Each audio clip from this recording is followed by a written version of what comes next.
सर्द रात अपनी चरम सीमा पर थी। ठंडी हवा के झोंकों से शरीर सुन्न हो रहा था।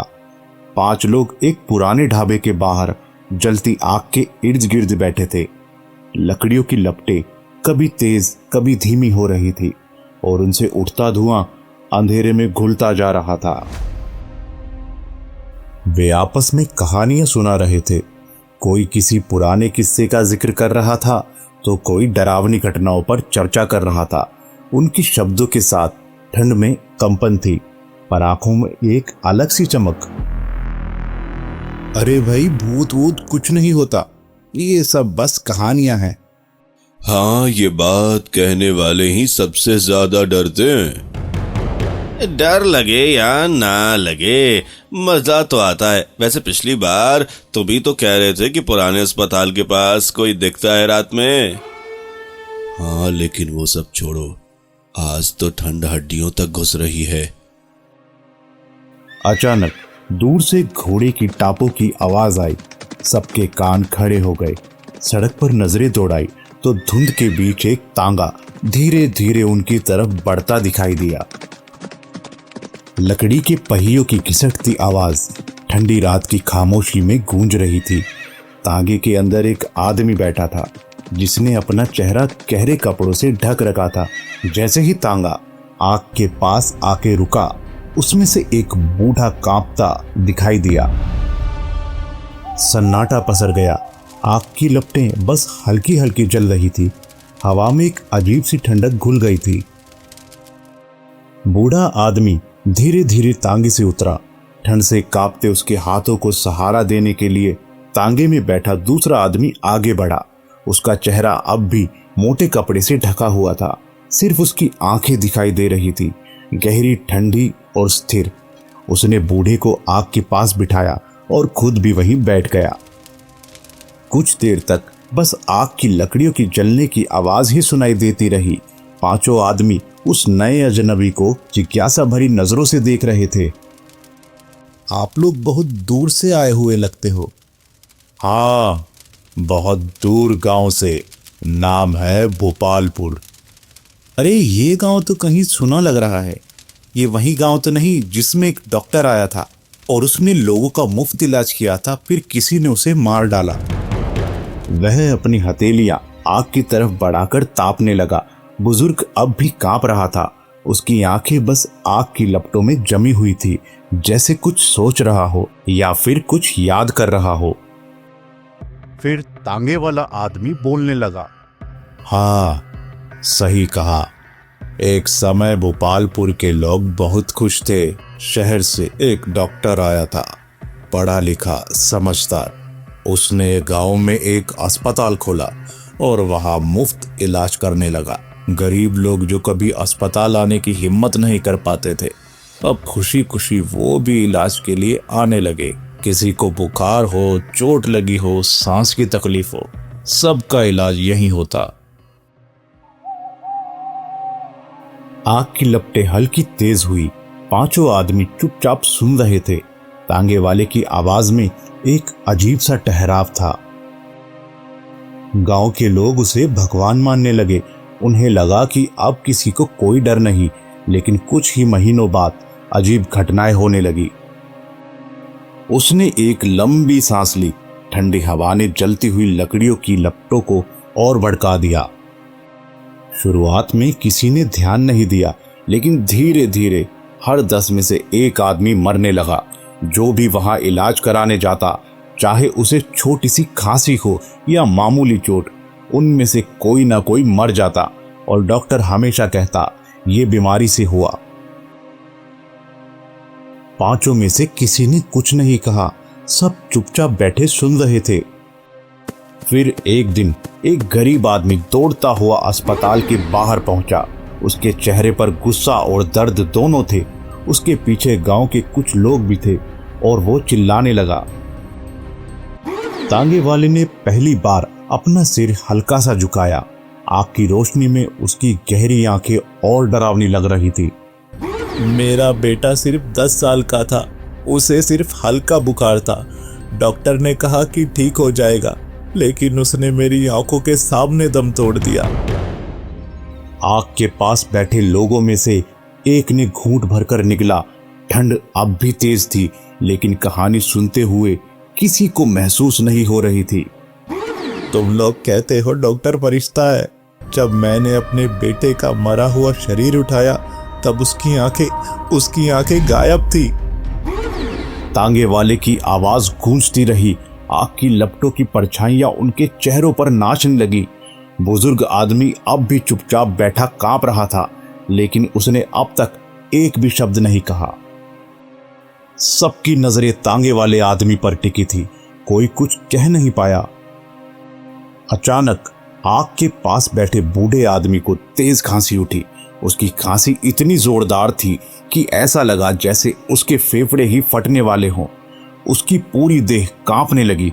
आग की लपटों में उसकी झुकी हुई परछाई और डरावनी दिखने लगी। बाकी पांचों आदमी असहज हो गए। किसी ने कुछ नहीं कहा, लेकिन उनकी आंखों में हल्का डर साफ झलकने लगा। रात की ठंड अब और गहरी लगने लगी थी। चिंता मत करो, ये अपना काम पूरा करने से पहले नहीं जाएंगे। बूढ़ा कुछ नहीं बोला। उसकी खांसी धीरे धीरे कम हो गई, लेकिन वह अब भी कांप रहा था। तांगे वाले ने फिर से कहानी शुरू की। अस्पताल के लोग जानते थे कि अगर यह बात फैल गई तो उनकी मुश्किलें बढ़ सकती हैं। डॉक्टर ने तुरंत अपने कुछ खास आदमियों को बुलाया। उन्होंने उस गरीब आदमी को समझाने की कोशिश की। उसे एक कंपाउंडर ने पैसे दिए और कहा, ये लो कुछ पैसे और घर जाओ। तुम्हारा नुकसान हो गया, लेकिन बाकी जिंदगी तो बची है ना। इस मामले में ज्यादा टांग मत अड़ाओ। वो बूढ़ा आदमी कुछ देर तक उन पैसों को देखता रहा। उसकी आंखों में दर्द था, बेबसी थी। फिर उसने सुबकते हुए वो पैसे उठाए और वहां से चला गया। गांव के लोग भी चुपचाप उसे जाता देख रहे थे। किसी में हिम्मत नहीं थी कुछ बोलने की। लेकिन डॉक्टर को मालूम था कि मामला यही नहीं रुकेगा। लोग शक करने लगे थे, इसलिए उसने अपने स्टाफ को बुलाया और एक मीटिंग रखी। डॉक्टर ने सबको सख्त आवाज में समझाया, अब से हर एक केस में पूरे अंग निकालने की जरूरत नहीं है। लोगों को शक हो रहा है।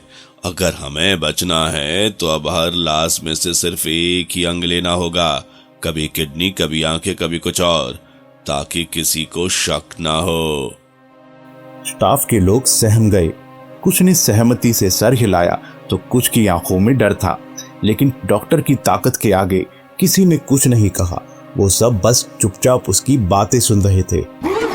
लेकिन फिर एक दिन एक हादसा हुआ। पोस्टमार्टम रूम में एक स्टाफ मेंबर की लाश मिली।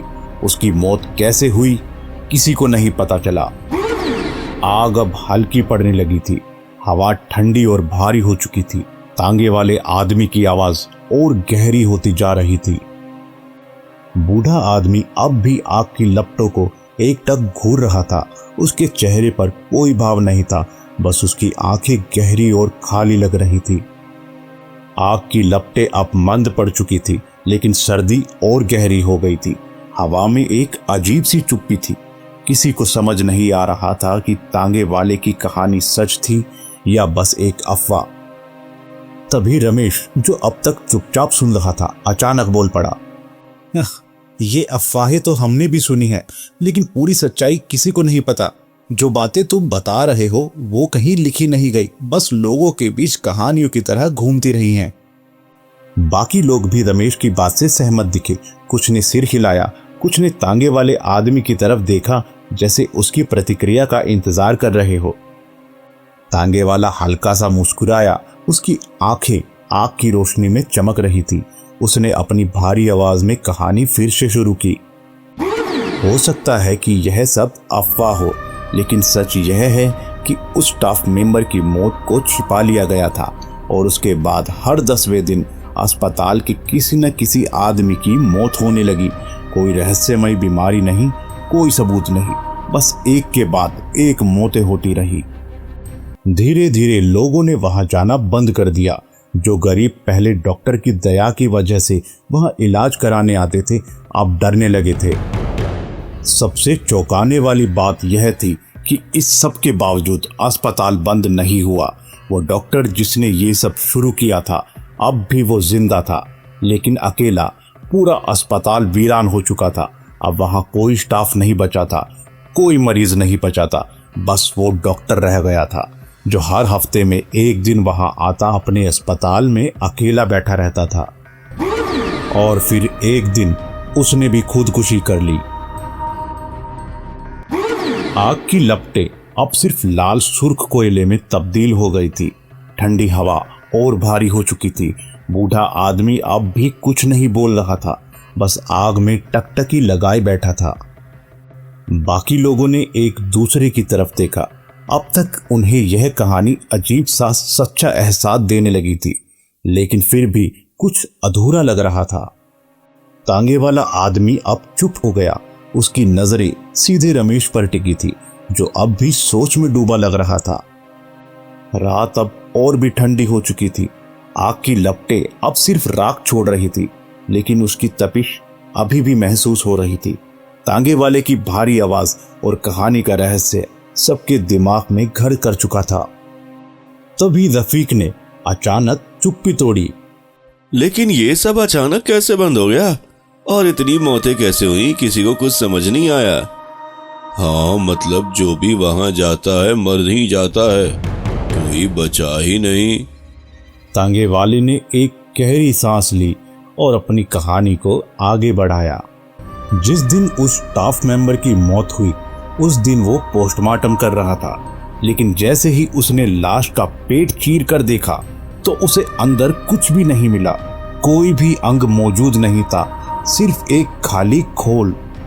उसे ये देखकर अजीब लगा। वो सोच में डूबा ही था कि तभी उसने पीछे से किसी की सांसों की आवाज सुनी। जैसे ही उसने पीछे मुड़कर देखा, उसके सामने एक कंकाल खड़ा था।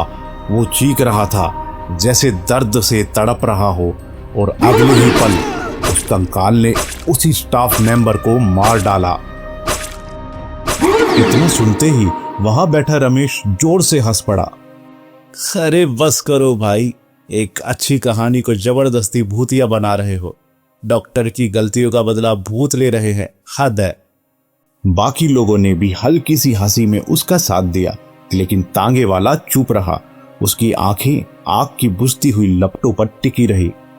फिर बिना रमेश की बात का जवाब दिए उसने आगे बोलना शुरू किया।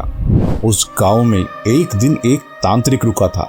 उसे जब पता चला कि इस अस्पताल में एक के बाद एक मौतें हो रही हैं, तो उसने वहां जाकर महसूस किया कि कई आत्माएं भटक रही हैं। उसने उन आत्माओं से संपर्क किया और उन्हें एक मौका दिया अपने हथियारों से बदला लेने का। बस उसी दिन से मौतों का सिलसिला शुरू हो गया। पहले स्टाफ मरे, फिर अस्पताल के बाकी लोग, और आखिर में डॉक्टर भी मारा गया। इस बार रमेश चुप था। उसकी हंसी कहीं गायब हो चुकी थी। उसका चेहरा थोड़ा पीला पड़ गया था। उसके हाथों की उंगलियां अब आपस में उलझ रही थी। चारों ओर सन्नाटा था। सिर्फ आग के बुझते हुए कोयलों की हल्की चटक सुनाई दे रही थी। आग की लपटें अब बुझने लगी थी, लेकिन माहौल में सिहरन बढ़ती जा रही थी। तांगे वाले ने एक लंबी सांस ली और फिर अपनी भारी आवाज में बोला। वो कोई आम तांत्रिक नहीं था। उसे पता था कि इन गुनहगारों में से एक गुनहगार अभी भी जिंदा है। चारों ओर सन्नाटा छा गया। सबकी निगाहें तांगे वाले पर टिक गई। वो गुनहगार था, वो कंपाउंडर जिसने अपनी जान बचाने के लिए अस्पताल छोड़ दिया था। लेकिन इंसान अपने गुनाहों से बच नहीं सकता। रमेश की सांसें तेज हो गई। उसकी हथेलियां पसीने से भीगने लगी। वो तांत्रिक उस आखिरी आदमी को ढूंढने के लिए एक आत्मा को लेकर निकला था। एक बूढ़े आदमी की आत्मा।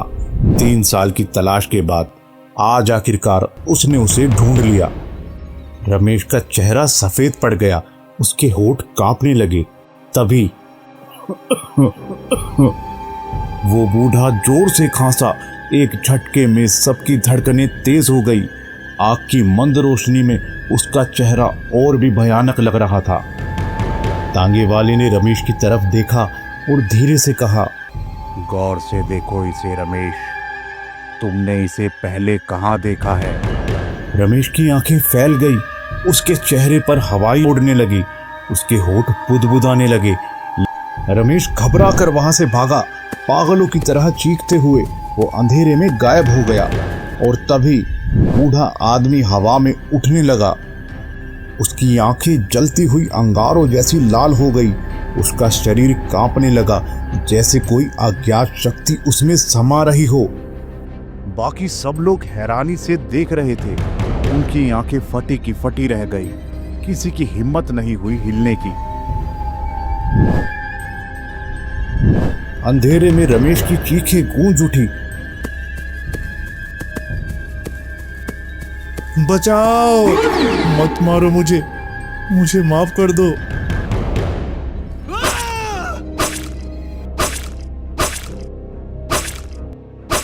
फिर अचानक एक दर्द भरी, कलेजा चीर देने वाली चीख आई और फिर सब कुछ शांत हो गया। कुछ देर तक कोई कुछ नहीं बोला। सब एक दूसरे को सहमे हुए देखते रहे। फिर तांगे वाला धीरे से उठा।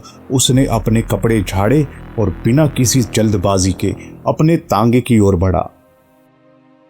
उसने तांगे पर बैठते हुए कहा, तुमने जो देखा वो किसी को बताओगे तो कोई भरोसा नहीं करेगा। जैसे जब मैंने तुम्हें कहानी सुनाई थी तो तुमने भरोसा नहीं किया था।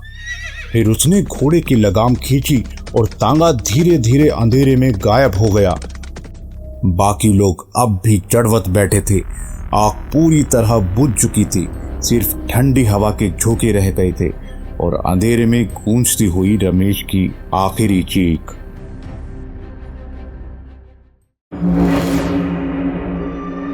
अगर आपको यह स्टोरी पसंद आया तो हमारे चैनल को सब्सक्राइब कीजिए। धन्यवाद।